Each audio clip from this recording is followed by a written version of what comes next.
they were going to accept the principle of restriction. In other words, they were going to go out.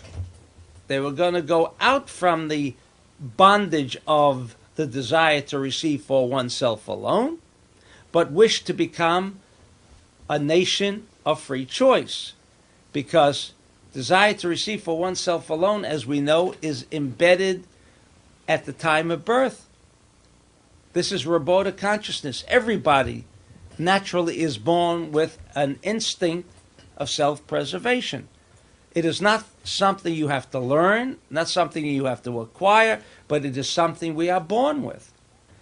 Then what is the purpose of all peoples being on earth if all it is to be born with a desire to receive for oneself alone as self-preservation and no other purpose?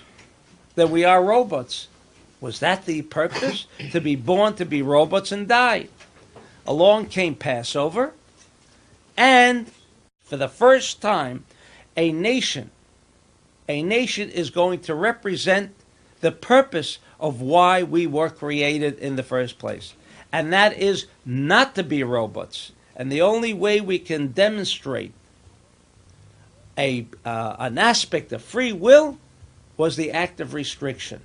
The act of restriction is the only prerogative that mankind, all of mankind, has in demonstrating his free will. Because if he just moves along the path of least resistance and moves with the tide, moves with the way things are going, without restriction, because it is only restriction that requires an effort, nothing else requires an effort. To go into a store and buy bread and preserve yourself with food and so forth doesn't require effort. It is a normal, instinctive part of our life's procedure.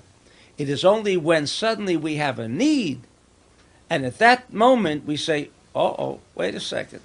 While that need is very pressing, but what is my purpose here? To demonstrate that I am not part of robotic consciousness.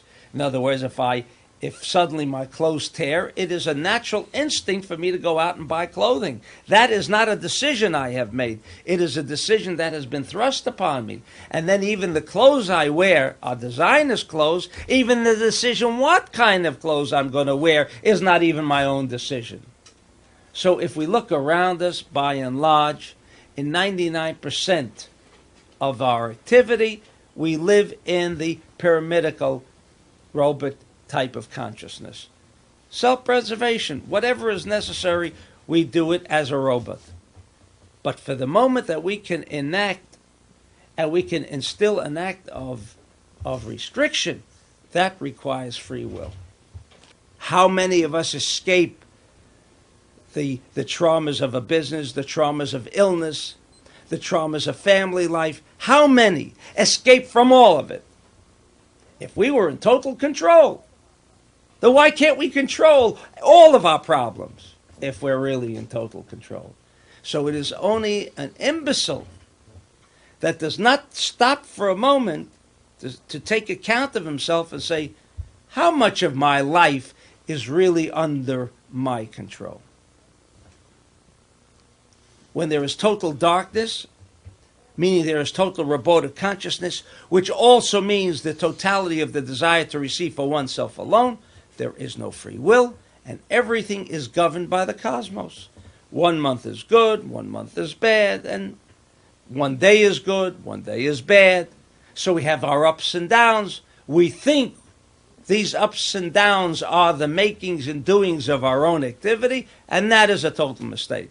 Because if everyone sat down and decided to take a log, I'm not talking about someone who has achieved the level of consciousness to understand that restriction becomes the major part of his life. But for the most part, if everyone would take a log, they would see that the same things happen on the same dates of the week. They would see that the same things happen the same months of the year as every other months of every year, succeeding year, and preceding year, and etc. To indicate to us, beyond any shadow of a doubt, that what we believe is free will, what we believe is a freedom of consciousness, is a total illusion and fabrication. This is what the night of Passover is about. To connect and to make an association and to become again an individual that could begin to control our lives and everything around us. The sages and the Torah brought us not a tradition, not a new mitzvah, as if we didn't have enough. Shouldn't we, like a July 4th, celebrate the Declaration of Independence? Right? After all, if our forefathers hadn't fought for the freedom, we wouldn't have it. Had they not gone out of Egypt, we might still be slaves in Egypt. That is not the reason. The reason, because our celebration of July 4th does not, I believe, in any way enhance our consciousness, enhance our health, enhance our environment, enhance my position in society, gives me more wealth, gives me more happiness, gives me more everything else. July 4th, nobody claims does that. And anyone celebrating Passover for that reason, I would like one individual throughout this world to stand up and say, I did the tradition, and now I feel a complete transformation. Nobody. What was the difference? The only thing is we're saying, thank you, God, for releasing our forefathers from bondage, therefore I'm no longer a slave. But the next day he's back into slavery, into that robotic state of consciousness, no control over his life, etc., etc.